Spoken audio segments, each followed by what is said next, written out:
This is We Go to 11, and I'm Yep. Brad Sinsel from War Babies and TKO. Take a listen.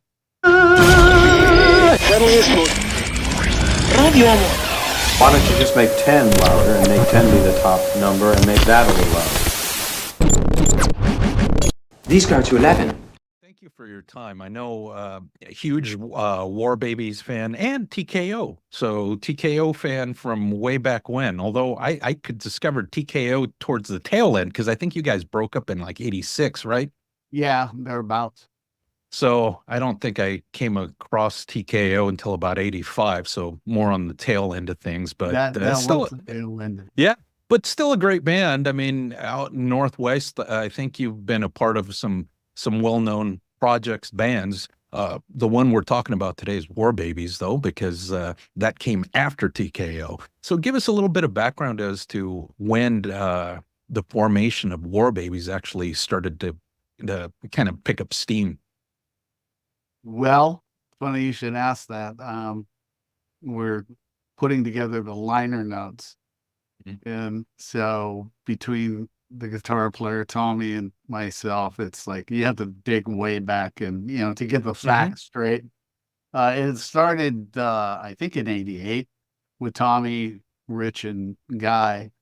Um, I had just finished up a project with Rick Pierce guitars for TKO and Q5 called Suicide Squad, and I worked with Richard, the drummer, who approached me in '89. Said, "You gotta come check out this band. They think it'd be perfect." And I went to check him out, and I thought, yeah, yeah. So we started from scratch, started playing the shitholes. And because the one thing I learned is before you enter a studio, you should have those songs road tested. Mm. Just bring something extra to the tracks. So we went out, we started at the Central Tavern, which of course was the home of Mother Love Bone, Alice in Chains. Just the whole Seattle scene was breaking out at that time. But we started on Mondays, with a crowd of three. Oh, wow. Uh, Things just built from there. We played all over Seattle as much as possible. Uh, at some point, we've had this thing with the rotating bass players, and it's happening again because there's talk about live dates to support the release Right. of the upcoming stuff. Uh, so we were out of bass player. We were in need for one, and we were managed by Kelly Curtis at the time, who managed Mother Love Bone and Alice in Chains and War Babies. And Andrew Wood had passed away. Yeah, and it was a horrible time. Their record was ready, all set to release, and Kelly came to me and said, "Well, since you need a bass player, why not put Jeff in because he needs a job?" And I said, "Yeah, sure. I love Jeff bass playing. One of my favorite bass players." So he came on board early '90, and we entered London Bridge Studios, which is a famous recording hole in Seattle. Pretty much anybody who's done anything came out of there. So we were in good company, and the Columbia had shown interest, so we did let's show them what we got. So we went in the studio and played live, maybe a dozen tracks, and sent those off. And next thing we know, we're signed. And from there, Jeff hung around with us long enough to do that tape, and the majority of songs off The Vault, which is the title of the upcoming album, Jeff is on. And yeah, he was instrumental in helping seal that deal because he did a fantastic job, as everybody did. Everybody really shines on it. So Later that summer, Jeff and Stoney got together, and of course, did the Mookie Blaylock Right. into Pearl Jam. Mhm. And that is monumental history right there. So Right. we needed a new bass player, brought on Sean Trotter. And the next thing we know, we're back down in LA, slugging it out at A&M Studios. And we were done late 90, I think. But Donnie Einer, the label president, in his infinite wisdom, was saying, well, we want to wait. Michael Jackson's releasing. Well, you guys will, he'll eat up your ad budget. So I was like, okay, we'll wait. And a series of, no, it's not time. Meanwhile, grunge is starting to, Right. and I'm like, hello, pull the trigger. Somebody, Right. please. Right. And eventually they did. But although what was really strange is, with that there was a music revolution. And honestly, we were smack dab in the middle of this revolution wearing the wrong coat. Oddly enough, in Seattle, we played with Alice in Chains. That whole grunge scene we were part of, but because we have more of a blues influence, I would say, and a meat and potatoes rock, it was just difficult to make that understood to the flying masses. So we toured through 92, and by 93, the wheels came off the bus, and we disbanded. So here we are today. We're back, kind of. Right. Which is interesting, because I know you sent a couple tunes to check out, the Watch Me Bleed and then the Man with the Golden Arm, which I checked out last night. That's going to be part of the vault. And so tell me a little bit about those two tunes. I was if you listen to Man with the Golden Arm, tell me how that couldn't fit within the grunge. Right. But anytime anything vaguely in that genre poked its head, and that's where the writing had turned in by 89 and 90. But Columbia kept dangling the carrot, saying, no. Mhm. It's too this or it's too that. They didn't even want the A&R guy, Nick Turzo, hated Blue Tomorrow. Both of those songs, Blue Tomorrow and Man with a Golden Arm, are references to Andy Wood. And so we picked Blue Tomorrow because we didn't want to dirge on that theme repetitively. But Turzo said, if I have anything to say about it, Blue Tomorrow will see the light of day on this record. I think he might have called it my record. Yeah. Oh, wow. Yeah, we're at that stage of the game. And Sure. I'm on my 5th album by this time. So I'm like, no. Right. And they had a big soiree, Radio and Records in LA, that they had a radio from the East Coast was in town. So the big money's in town. And the big decisions come out of East Coast. And this guy is half hammered. And he looks at me and goes, I want to tell you, I am madly in love with Blue Tomorrow. It's just so atmospheric. So I said, thank you. And the following Monday, we're back in the studio, and Turzo comes up to me and goes, the more I think about it, I'm starting to like Blue Tomorrow. I don't know, it's kind of atmospheric. Oh, no. So songs like Man with the Golden Arm and Watch Me Bleed, which would have probably been grunge friendly, they wanted a meat and potatoes execution on our behalf, and we delivered that. It's a great rock record in my book. Right. And it sounds like, I mean, I think yourself, yeah, War Babies were part of the scene, but you were accepted by the contemporaries, which at that point was the grunge bands, right? Right, right. So how was that for you? Because you guys, like you said, you guys come from more of a blues background, and here you are with these pummeling, bands that are more Sabbath. Right. You know,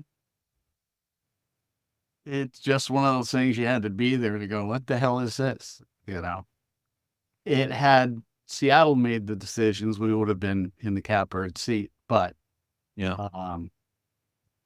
there was a lot of warring with the label going on, just a lot of ruckus that has nothing to do with music. Yeah. On the self-titled record, I mean, how much touring did you guys wind up doing? Because I know you did some stuff in the Northwest, obviously, but overall and We nationwide. crisscrossed the nation 2 or 3 times, playing a couple times. It's like, did we just play here? And the guy that books us, my plan is to keep you guys on the road. And I'm like, oh, okay. And me coming from stadiums and arena, now I'm back in the shitholes where the monitors, as a singer, it's brutally tough. I think it's the second tour by the end of it, I'd contracted pneumonia, and I coughed at some point. I coughed so hard, I blew an intercostal muscle, and those are the muscles that connect your ribs. Now, for a singer who's everything comes from your trunk, it's a complete ab crunch to hit everything on time. It was painful. Ouch. So we took a break from touring so I could see what that was about. Sent me to a specialist, thinking his voice is gone. And the doctor said, "Sir, you have pneumonia." Yeah. Well, they gave me a week to heal up. And of course, it takes longer than that for an intercostal muscle to Jeez. and so I sent the road crew out. They got a neck brace that they tied around my ribs and then cinched it with duct tape just so I could bear down and belt those things out. And we finished that tour.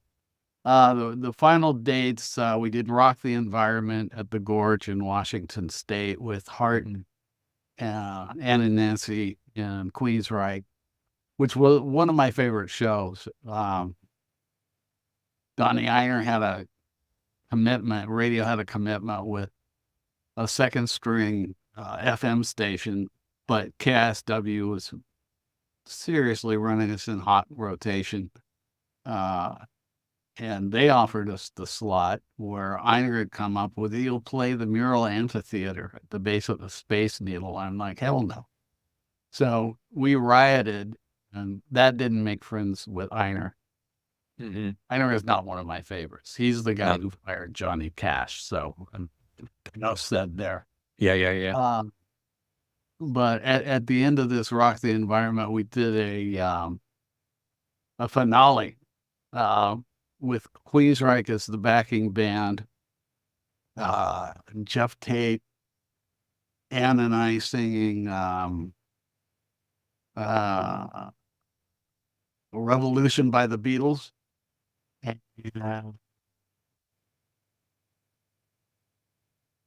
whatever that crazy Stone song, Rape, Murder, It's Just a Shot Away, Give Me Shelter. Oh, yeah. Yeah, Okay. and just blew the roof off in the chick part. Can you still say chick? I just said chick. Please don't. Yeah, I think you can. I think that's still safer. That's off to women everywhere. I married the one, so.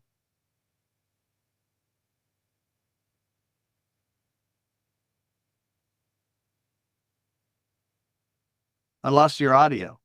Oh, I said that takes us through the tail end of War Babies and stuff. But prior to that, I mean, I know you did some songwriting with Paul Stanley. So how did that come to be? Because again, it just doesn't fit a bluesy, guy with a bluesy background with a glam rock guy, right? Right. Well, glam rock, I got my start opening up for the New York Dolls. So I have my feet in glam from 74, when Kiss was just hitting.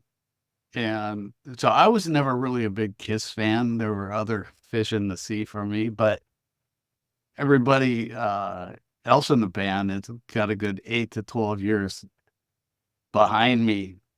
Me being the elder statesman, they were all rabid Kiss fans. It was good. Right.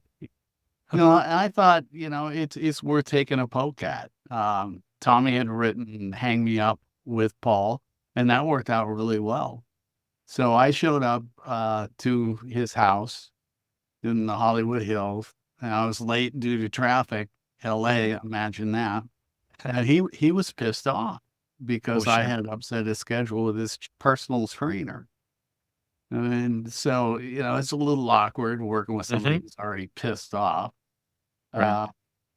And the interesting thing is that before you would get started, I just got something I gotta be honest with you about. And I'm like, shit, what is it?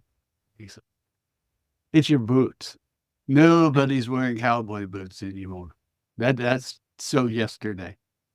So these boots were given to me from Santa. They belonged to Andy Wood, and I was just kind of wearing Andy's boots with some cut off shorts and half hung over and ready for business,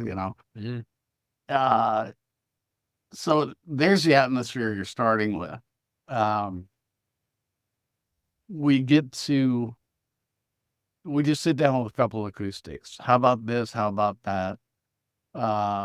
And the next thing you know, I would say it took 20 minutes to put the whole thing together. I did the verse and bridge, and Paul, of course, came up with the chorus. And the song originally was, I was pissed off at my good friend and manager, Kelly Curtis, so it was I Hate My Management song. And Paul turned it into more of a love-torn, tearjerker. But at some point, he goes, oh, we could do this. He was very blessing, which there's a lot about him being that way in the press. He said, I lived this off a Love Gun. And I was frustrated, so I said, look, it's not like I ever owned a Kiss doll. And the air got sucked out of the room. Oh, but we managed to put the song together, and he came in the studio and did 12 string, and I was blown away at his musicianship. I mean, this guy can play. He does a 12 string on Cry Yourself to Sleep, and very intricate, ego the size of Jupiter. right. But that's to be expected. And it bothered me, why we didn't hit it off. I mean, he was almost angry. And then I kind of browsed through his biography and learned that he had that ear formation as a kid. And at length went on about being bullied. And I thought, well, this is what caused that. So I have a better understanding, but I walked away with a total appreciation for his musicianship. I was pleasantly surprised. Nice. So Vault comes out, The Vault. Is it Vault or The Vault? This is Vault. Vault. So that comes out in July. It sounds like you're working on the liners. What's the game plan? I mean, is there going to be some one-off special performances? What's going on there as far as promotion? Well, we've been offered a tour schedule that we're looking at. One thing is Jeff is out with Pearl Jam right now, and he says he wants to be a part of it, scheduled depending. So I go online, I go, Pearl Jam tour schedule. I mean, they're out till Thanksgiving. And we were thinking about starting in August on Live Situations. So, you know, it's not like we can't do it without Jeff, but I would love him to be part of it. We may split it into 2 sections. And I think there's talk about Jeff Rouse possibly, or Rick Friel, somebody. Okay. The War Babies revolving door of bass players. So we have some options there. And we're putting that together. But I'm glad you had me run down this history stuff, because I had to break out Right. the whiteout on all these liner notes. Right. I said, where did you get this? Well, Wikipedia. Oh, yeah. No. Yeah. Yeah. Right. That's funny. Yeah. I mean, I know Wikipedia could be a good resource, but it could be really inaccurate sometimes. Well, what's funny is I noticed it on the TKO end of things. I got curious one day. I looked up and read it, and then about 6 months later, I was going to reference it, and I opened it up, and a former bass player had gotten in there, and thank goodness he finally joined and saved the day. Right. Geez. So the release is July though for Vault. So Yeah, we're doing vinyl with this as well, right. which So I'm we'll really add, excited about. yeah, we'll add the link to that. I mean, one of the things that I'd like to do is, as it gets closer to the release date, probably do another follow-up Sure. and do some more backtracking as far as history and seeing where you're at with the liners. I mean, I think you're probably going to pin those down here in the next few weeks, I'm guessing, right? Well, today I did my last revision. Oh, nice. Yeah. So, maybe by that point we'll have a press release and we'll go over some of that stuff as well. And then as well, as far as pinning down live dates and performances, I know you want to that get would be Jeff good. involved and stuff like that. Definitely. Hey, Brad, thanks so much for your time. Well, We'll get thanks this. for taking your time. Yeah, no problem. I'll reach I'm it. like a gentleman farmer now. I agree to do one thing a year, and that's usually with McCready out of Pearl Jam. Oh, right. Oh, okay. Yeah. Stuff. Yeah. Flight to Mars. I saw them. Yeah. What a great band. Yeah. Paul passed away. Mhm. I saw that. Knocker. He was the funniest, warmest guy. You know, it was just came out of nowhere. Yeah. Oh man. Well, let's touch base again in a month or couple months, and then we can coordinate something else for down the way, huh? Hey, thank you so much. We'll talk again, okay? Thank you so much, man. Take care. All right, you too.